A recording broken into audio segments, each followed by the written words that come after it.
So Jen, Julia, Jay, let's talk about some interesting things that we've heard or learned, or any other questions that have come in that, we need to answer for people. I see, Jen, you've been answering some of the stuff that's coming through the chat. Thank you. If we want to, even collectively. Yeah. So let's go ahead and let's look at the chat. Let's first go around the room real quick. I'd like each of us to just pick out one thing that we heard that was maybe something that we learned or we hadn't thought about that struck a chord with you. Jay, anything in particular? I'll call on you first. I'm kind of digesting much of this. One thing, I've enjoyed all the conversation, but one thing that really hit me was that the thing that Tim was talking about is he's talking about that curve and comparing it to history. Because last night, as I was thinking, what in the world am I going to contribute to this mass amazing gathering? I was looking at the pandemic of 1918 too, and I was thinking about, are there any historical parallels? What can we learn from it? And so seeing what Tim had done, and then thinking about that in the context of a number of different historical patterns was very helpful. I have to admit, both with that presentation and with discussion we had just a minute ago, that even though I'm always a glass is half full guy, that's me, that's my life, I have some skepticism about some of the things that we've been talking about. And so I'm interested in pushing some of these ideas and seeing, are we really going to come out this quickly? And if so, how different does it look? I'm hopeful that it will look, in fact, very different. And that the nonprofit world, the one that we work with, will be instrumental in making that change. Because there are so many needs in the community that will not be addressed by other institutional mechanisms. It will be left to us. But I'm not sure that some of the things we've said are going to be enough to make that change happen. So that's the muddle in my head at the moment. And I'm really interested to hear what your observations were and how you see us implementing or operationalizing some of the really great ideas, tools that we've been talking about as we come out the other end of this thing.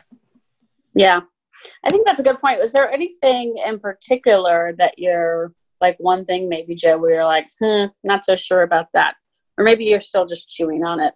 Well, with respect to AI, one thing that in fact was in Julia's question, the way I read it was... It's actually Josh's question. I just typed it into the... Oh, sorry. It's okay.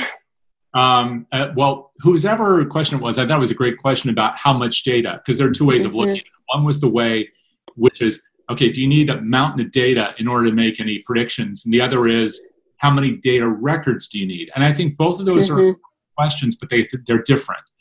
And so I'm very optimistic, even though I'm no brainiac. I could not have sat in and participated in that last session. But I'm very optimistic about machine learning and AI in fundraising. Where I'm skeptical is about our ability to predict how to use a predictive mechanism. In that, I think that we have a tendency as human beings and in our field, I know I do, to fall back on the patterns we've used.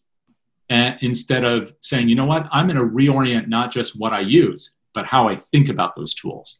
So I think that if we use efficient tools, such as theoretically machine learning would be, or when I talked, earlier, did a session, and we talked about the use of email and far more robust ways, that one of the potential risks is that we double down on using these as efficiency tools rather than as relationship tools.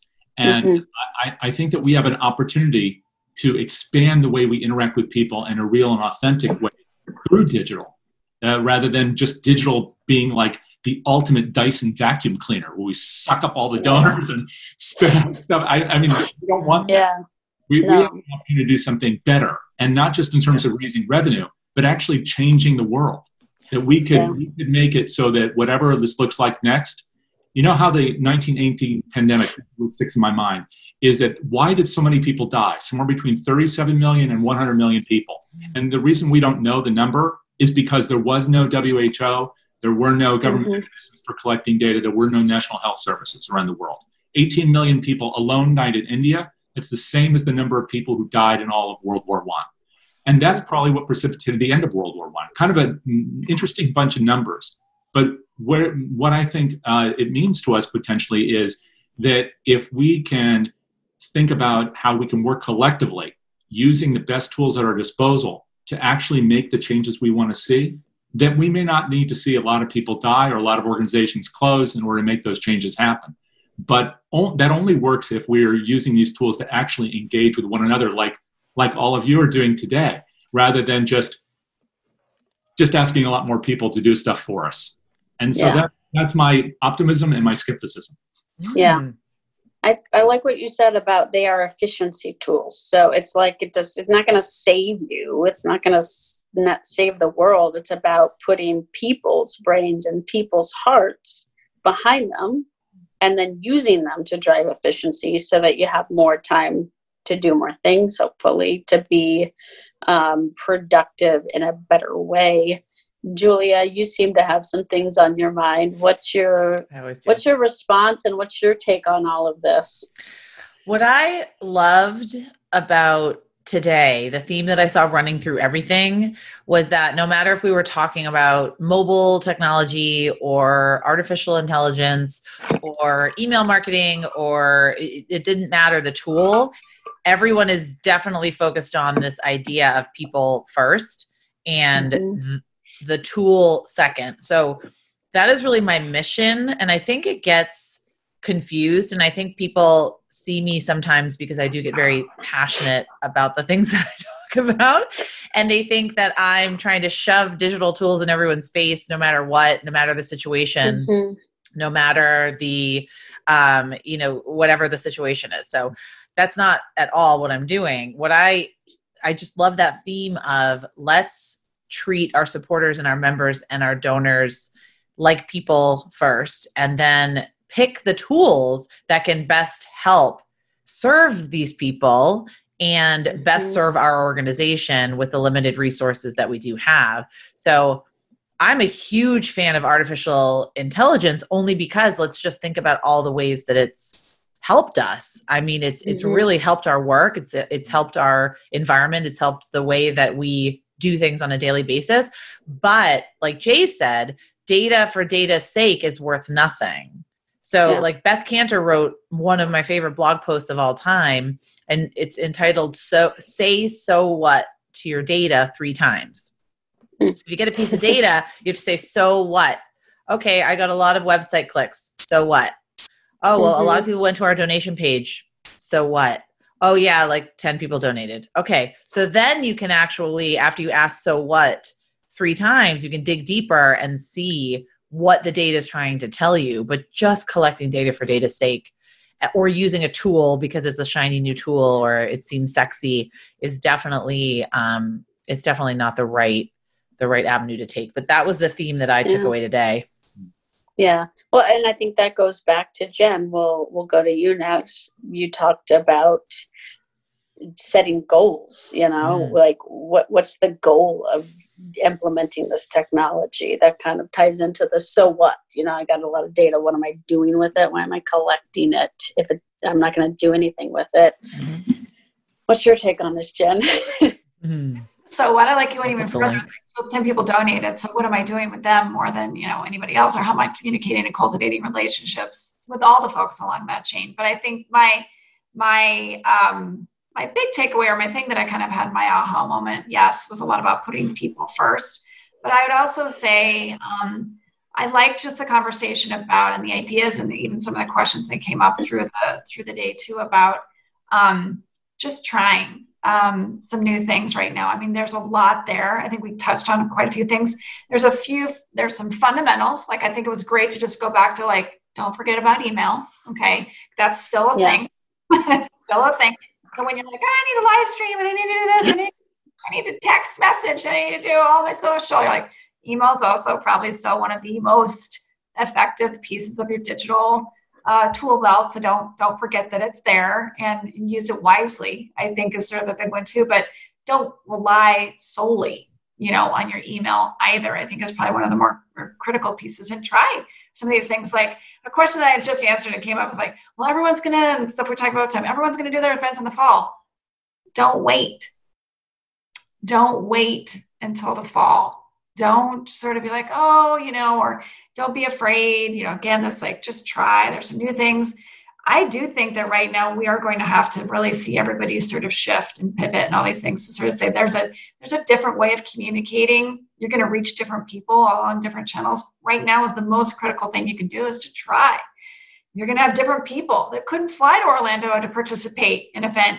You're suddenly going to open that up to all these different people now that can participate with you and sort of see different audiences crop up. See different areas of new communities that want to support you that maybe didn't even know about you. And even you're just a local community, organization somewhere, somebody across the country now might learn about you and know about you because you're pushing your message out. You're casting that net a little bit wider. Experiment, see what's out there, but keep it personal and be real clear that like, you care and you're really communicating person to person. That's some stuff Taylor and I've been kind of working on, this like human to human connection through the use of technology. It's not about the technology, right? It's about how to create the connections, especially in this space. It's all really remember there's a human on the other side of that message, like whatever you're doing, whatever you're communicating, and what their situation is now more than ever. I mean, it's always important, but right now, even more than ever, what's it going to be like on the receiving end of this message? No matter what the channel, really, really, really be cognizant of that, but also communicating your situation as an organization. It's okay. Be clear, be open, be transparent, be authentic about it. We're struggling. We're having this trouble. We know you are too. Please help us be here to, provide these services when we get through the dip. But understand, I know you're hurting too. I am too. It's the humanness of it. It's going to get us through this no matter what the tools are. So we're going to spend a lot of time talking about digital, but it is all about the people and knowing that everyone's kind of your best.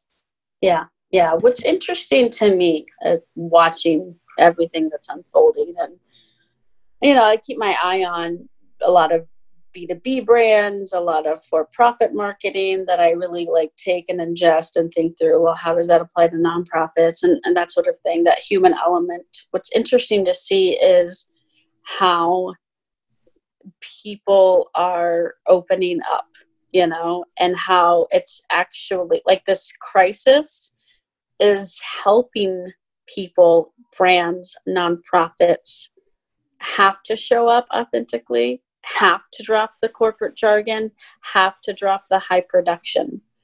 And when we see that, it starts to ease our fear about, well, I don't have $5,000 to make a video, so I'm just not going to do it.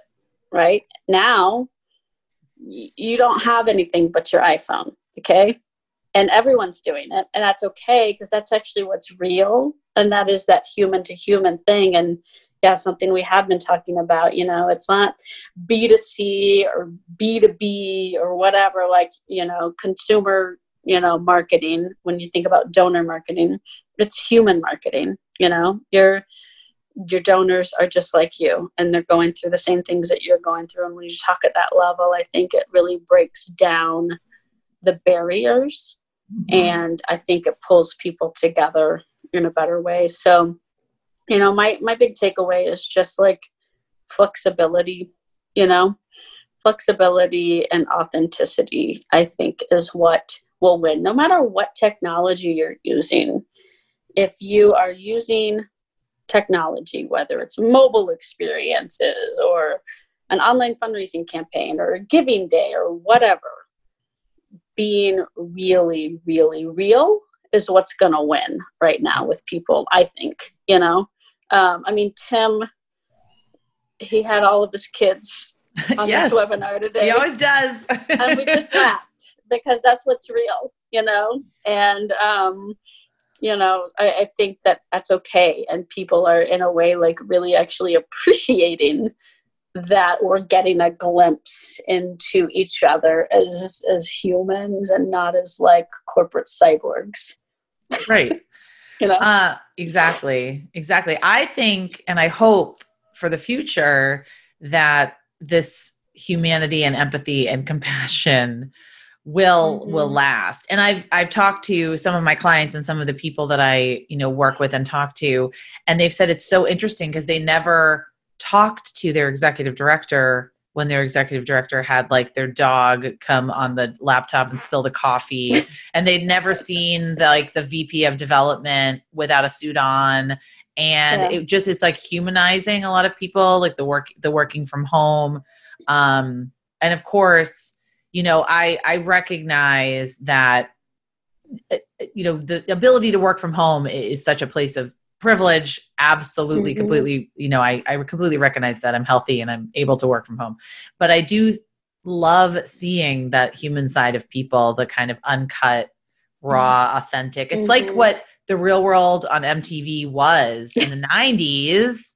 And obviously, I don't know if it's still even on right now, but it's like what it was in the 90s before people, before it became really famous. So now it's sort of, who are you really? And even if you're feeling really scared and vulnerable and overwhelmed and anxious, and I did a webinar and I did a word cloud asking people for the one word, and actually the two words that were the biggest. One was overwhelmed, of course, and then one was optimistic. So I thought that was very good. And I think that ties together a lot of what we talked about today is we are overwhelmed and we're anxious and we're stressed and we're trying to figure out how we are fitting into this new reality and trying to balance and juggle all the balls. But there are opportunities. Like Jay said, what's the world that we want to see when this is all done? I mean, everything is slashed and burned. Like, let's be real. Like there is not going to be the old reality standing. So what is the new reality we want to build? And how do we want to build it? Yeah, it's an opportunity in a way. As sad and terrible as it is, it's also, the way I look at it is like Mother Nature is constantly resetting mankind. Yes. And it's been a while, and here she is, she's showing up and telling us, hey, stop being assholes. Excuse my language. But, I kind of think that's what's happening. And maybe we need to take a pause and recognize that and say, we should show up differently in the future, So I think that's interesting. Yeah. I don't need to use every piece of carbon possible to get everywhere all the time. Just because I can doesn't mean I should, doesn't exactly. And let's actually, maybe let's use the technology and the tools that we have actually to create more community than we would have previously. How can I connect in ways that I maybe wouldn't have been able to before? I mean, it's really an opportunity to create that and push forward the authenticity ongoing. Like, no need to go back to that sort of, stuffy, right. I'll go, here we are, and it's okay. But I really appreciate that and think that we can do better. We just have to make sure that all levels of society are on the same page about this, because a lot of people want to go right back. Like, I'm comfortable. I want to go back to my power dynamic. You're like, no. Jay, you've got some thoughts. Well, have you all read a piece from Medium about gaslighting? The gaslighting? Yeah, Here Comes the Gaslighting. It's so good. Yes. I'll find it. I'll put it in the chat. So good. And not everybody will love that, but maybe it's, I think it talks about the same thing that you were just talking about, Jen. And just as in case you haven't read this yet or don't get around to reading it, the way I think about it is, this is the way the world was, and boy, it's going to be just like that again. And we're hearing that a little bit in politics when people are at least hinting at it, the fact that won't be the case when they say it's not like flipping a light switch. You hear that among a lot of governors talking, but they're talking about, of course, health and getting out to work in the hospitals, and all of that's reasonable. But we're not talking about it really, I don't think, a lot in our world, which is why it's been interesting to see people passing this article around. And there's something I've been thinking about a lot. Maybe it'll come up throughout the course of the rest of the conference tomorrow, and maybe it's been hinted at already today, and that's that we already saw a huge change, right? We've seen this dramatic decline in the percentage of people in America who give to charity.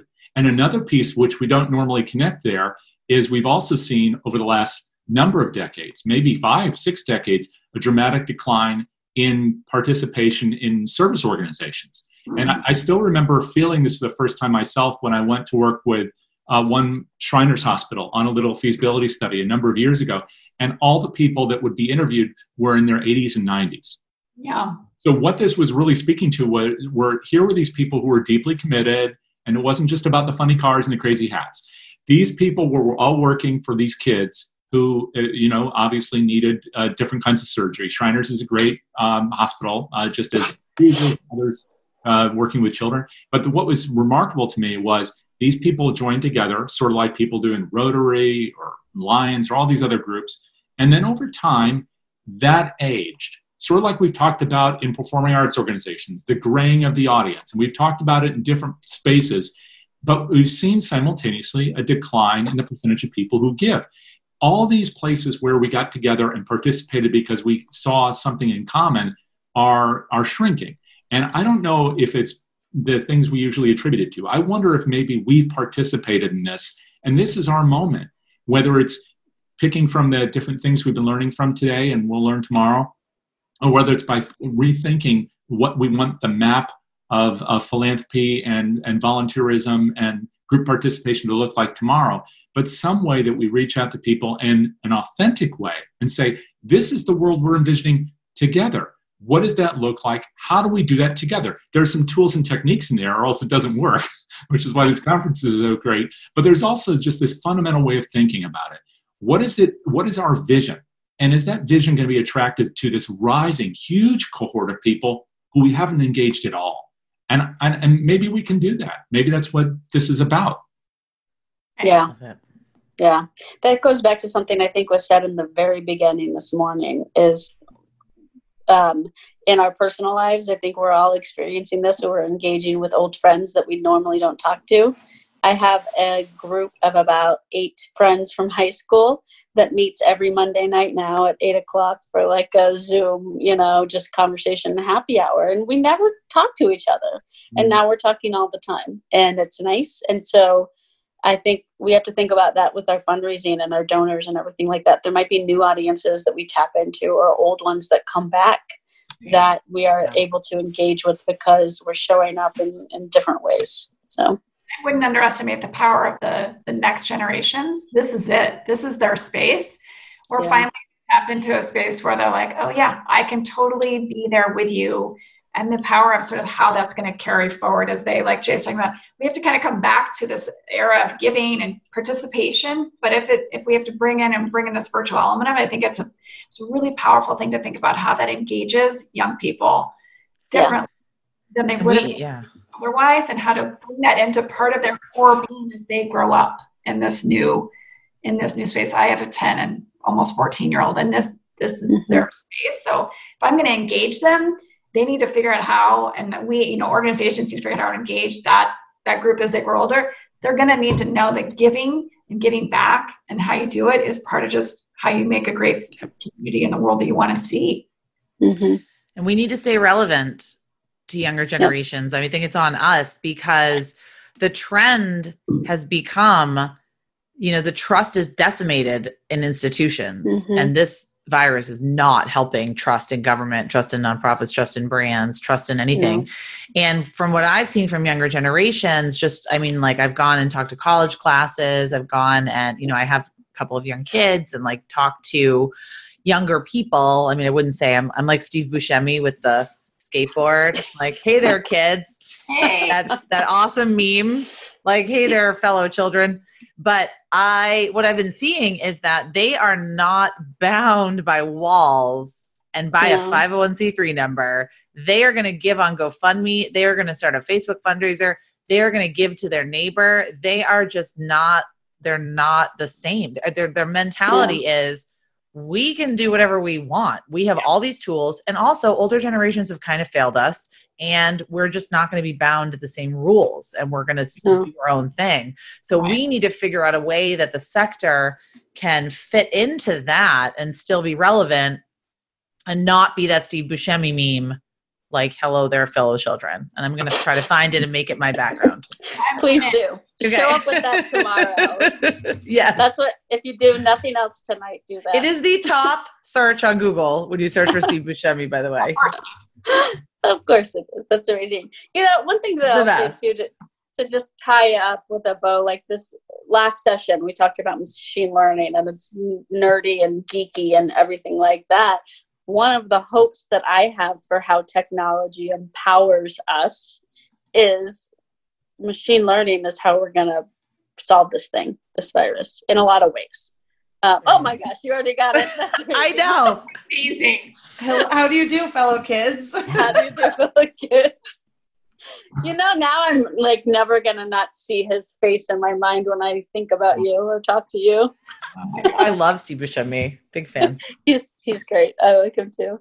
But no, I mean, machine learning, I think, and that kind of technology, it's going to help us get out of this in a lot of ways, with vaccines, cures, ways that we rethink a lot of businesses and stuff like that. And so, again, to the, you know, thinking through how do we really just look at technology as a way to empower humans. Technology is what is going to help empower us to get beyond this, you know, in a lot of different ways.